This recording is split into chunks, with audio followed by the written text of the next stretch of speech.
Welcome to the Real News Network. I'm Jessica Devereaux in Baltimore. Ukraine's interim president, Alexander Turchinov, has sent armed forces to retake government buildings that were seized by pro-Russian militants last week.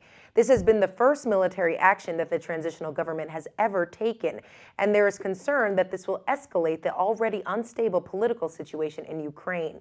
Now joining us to discuss this situation is Nicolai Petro. Professor Nicolai Petro is a professor of politics at the University of Rhode Island. He has been in Ukraine since August as a visiting scholar and has observed the current crisis firsthand. Thank you for joining us, Nicolai. Hello, Jessica.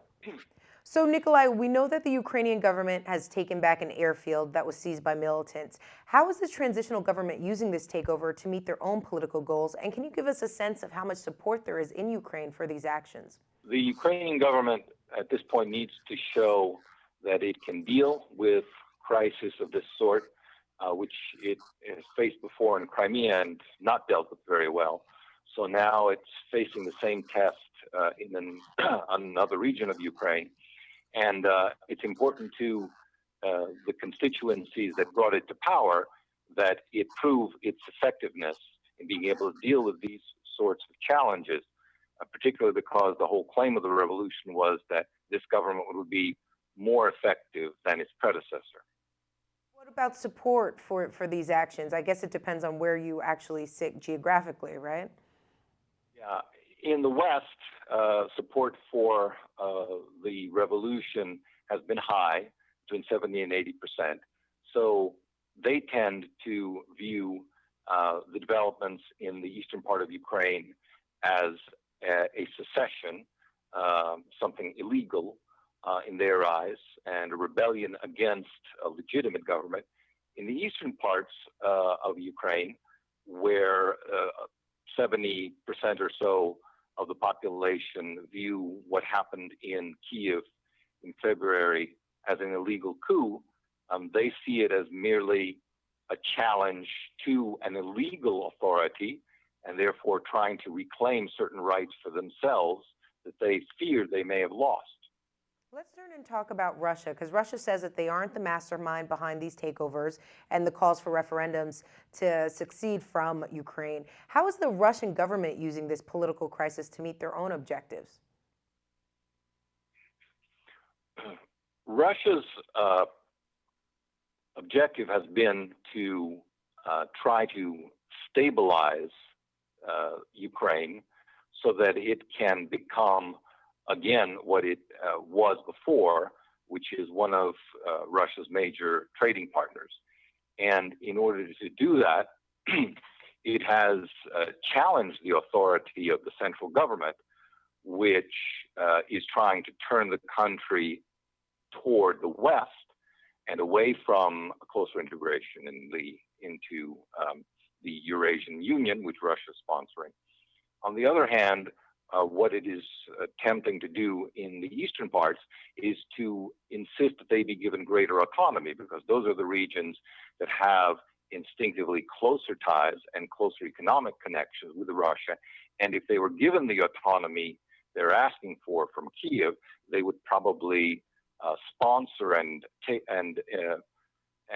strengthen those ties. And Russia's really come out saying that they need to protect their compatriots in all of this. And I want to speak to specifics, though, on how the new Ukrainian government is in any way alienating ethnic Russians or Russian speakers in Ukraine. Can you speak to specific actions that they've taken? I think one of the current climate in the East, and to a lesser extent in the South, is not so much one of direct intimidation, but fear of what might happen. So they're sort of anticipating the worst in the future if the current government goes ahead with its reforms full throttle.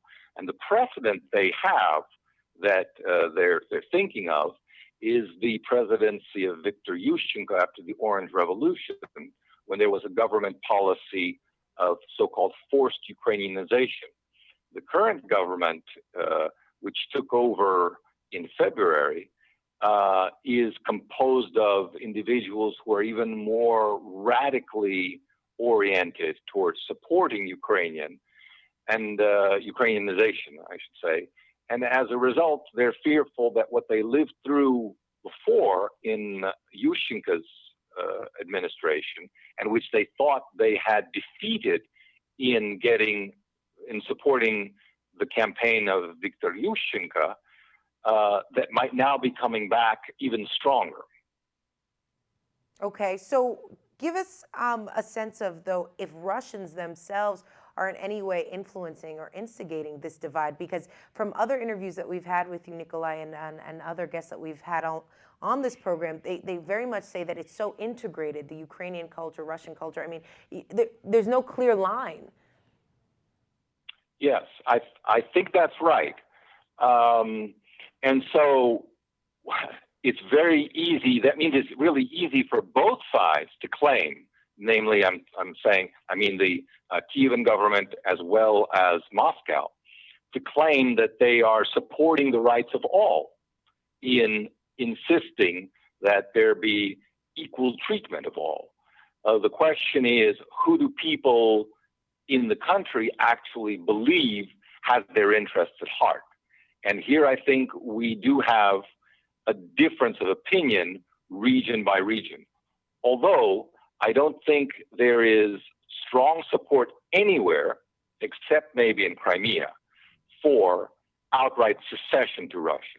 And in that sense, I think it's incorrect to describe the people that have been depicted in the media, in the Western media, as secessionists or pro-Russian. They're really not. That's an extreme option for them. Their first demand is actually federalism. So I think they're most appropriately to be called Ukrainian federalists. So if they were to get what they want, which is federalism, for you, what would that look like? Are we talking about what Quebec looks like to Canada? What's your take? Well, that would be a good option, I think an interesting one, but there really is no single formula for federalism.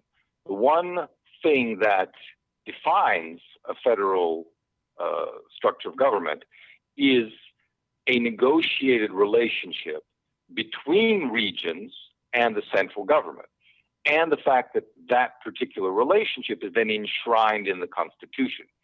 And that's why for the federalists in the East, they are reluctant to accept the offers from Kiev of simply greater autonomy, because they're fearful that without that autonomy being enshrined in the Constitution, it may be rescinded at some later point, because these sorts of promises of greater local authority, respect for language rights, have been made repeatedly in the past and then not been fulfilled. All right, Nicolai Petro joining us from Ukraine. Thank you so much for being with us. Thank you. And of course, you can follow our stories at The Real News, and feel free to tweet me questions or comments at Jessica_reports. Thank you for joining us on The Real News Network.